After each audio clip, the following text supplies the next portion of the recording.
இப்போ Mark Zuckerberg வந்து Elon Musk தோக்கடிச்சு வேர்ல்டுல தேர்ட் ரிச்சஸ்ட் பர்சன் ஆயிருக்காரு. அதை பத்தி பார்ப்போம். நம்ம எல்லாருக்குமே தெரியும் எலான் மாஸ்க்கும் மார்க் ஜக்கர்பர்க்கும் எப்பவுமே பிரச்சனை போயிட்டே இருக்கும். எந்த அளவுக்கு பிரச்சனைனா ரெண்டு பேரும் அடிதடியில் இறங்குற அளவுக்கு இறங்கிட்டாங்க. ரெண்டு பேரும் ஒரு MMA ஃபைட்டே வச்சுக்கலாம் அப்படின்ற மாதிரி மேட்ச் எல்லாம் பார்க்க ஆரம்பிச்சாங்க. அந்த அளவுக்கு ரெண்டு பேரும் பிரச்சனை போயிட்டு இருக்கோம். இப்போ ரீசெண்டா என்ன ஆயிருக்குன்னா, இந்த பில்லியனர் லிஸ்ட்ல மார்க் ஜக்கர்பர்க் வந்து எலான் மாஸ்க் தோக்கடிச்சு தேர்ட் பிளேஸ் வந்திருக்காரு. இதுக்கு வந்து நிறைய காரணம் சொல்றாங்க. முக்கியமான ரீசன் வந்து எலான் மாஸ்கோட டெஸ்லா கம்பெனி வந்து சரியாவே பெர்ஃபார்ம் பண்ணல இந்த வருஷம். அதுக்கு முக்கியமான ரீசன் என்ன சொல்றாங்கன்னா, அவங்க வந்து இந்த காசு கம்மியான டெஸ்லா காசுலாம் வந்து நாங்க இனிமேட்டு கொஞ்சம் மேனுஃபேக்சர் பண்ண மாட்டோம் அப்படின்ற மாதிரி அவங்க கிட்ட இருந்து ஒரு ரூமர் மாதிரி வந்துச்சு.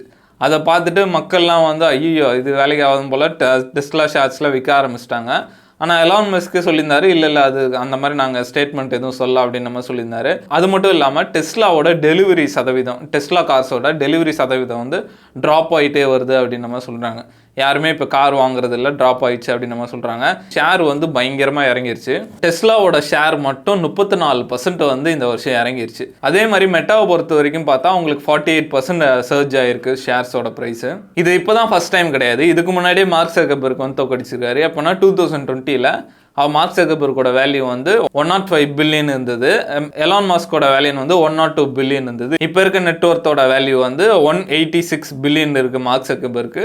எலான் மாஸ்க் வந்து 180 பில்லியன் இருக்கு. 6 பில்லியன் டிஃபரன்ஸ்ல மார்க் ஜக்கர்பர்க் ஃபர்ஸ்ட்ல இருக்காரு. இந்த லிஸ்ட்ல ஃபர்ஸ்ட் இடம் வந்து லூயிஸ் விட்டானோட ஓனர் பெர்னார்டு வந்து அவர் இருக்காரு. செகண்ட் பிளேஸ் வந்து ஜெஃப் பெசோஸ் இருக்காரு. தேர்ட் வந்து mark Zuckerberg, fourth Elon Musk இருக்காங்க. பெர்னார்டு வந்து 223 பில்லியன்ல இருக்காரு ஃபர்ஸ்ட் பிளேஸ்ல. செகண்ட் பிளேஸ்ல வந்து ஜெஃப் பெசோஸ் வந்து 207 பில்லியன் இருக்காரு. அதே மாதிரி மெட்டாக்கும் ஒரு நல்ல டைமா இருக்கு. இந்த டைம் வந்து பயங்கரமா ஷேர் வேல்யூ ஏறிட்டு இருக்கு. அவங்க வந்து எதனாலன்னா இந்த ஏஐ ரிலேட்டடான கம்பெனிஸ் எல்லாமே இப்போ நிறைய பூஸ்ட் ஆகிட்டு இருக்கு. அதே மாதிரி தான் மெட்டாவும் நிறைய ஏஐல இன்வெஸ்ட் பண்ண ஆரம்பிச்சிருக்காங்க.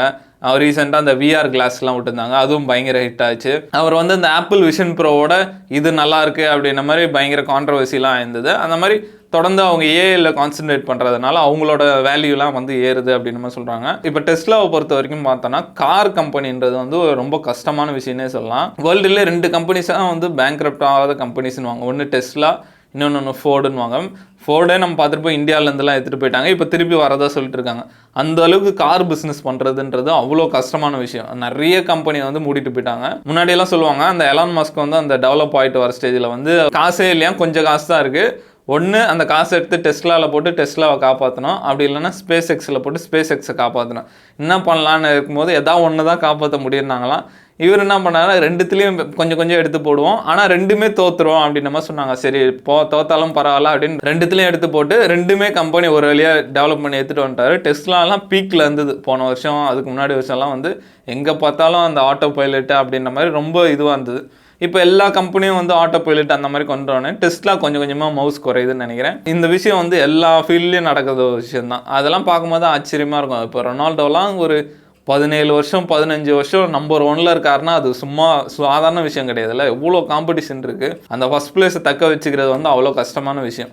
அந்த மாதிரி தான் டெஸ்லாவும் இப்போ அந்த ஃபர்ஸ்ட் பிளேஸை தக்க வச்சுக்கிறதுக்காக என்னென்னமோ பண்ணிட்டு இருக்காங்க. பரவாயில்லையப்பா, மார்க் வந்து எலான் மஸ்கை தோக்கடிச்சார். ஏன்னா இப்போ ரீசெண்டாக பார்த்தோன்னா இந்த ஃபேஸ்புக், இன்ஸ்டாகிராம்லாம் வந்து ஸ்டாப் ஆகிடுது, ஒர்க் ஆக மாட்டேங்குது. திடீர்னு பார்த்தா நமக்கு அப்படியே லோடிங்லேயே நிற்கிது, ஸ்க்ரோல் பண்ணாலும் வர மாட்டேங்குது. அதனால என்ன ஆயிருக்குன்னா அவருக்கு ஒரு 3 பில்லியன் லாஸே ஆயிருக்கு. ஆனால் கூட பரவாயில்ல, அவர் தேர்ட் பிளேஸில் வந்துட்டாரு. இந்த 3 பில்லியன்றது வந்து அவர் ஒரு நாள் வேல்யூவாக கூட இருக்கலாம். ஏன்னா ஒரு நாளே 3-4% ஏறி இறங்கும். அது அவங்களுக்கு ஒரு பெரிய விஷயமா இருக்காது 3 பில்லியன்றது.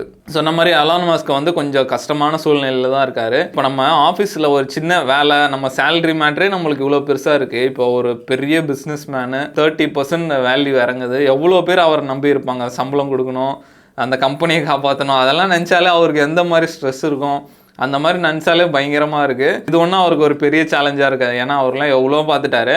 கண்டிப்பாக திருப்பி பேக் ஆகி திருப்பி ஃபர்ஸ்ட் பிளேஸ், செகண்ட் பிளேஸ் அந்த மாதிரி வருவாருன்னு நினைக்கிறேன்.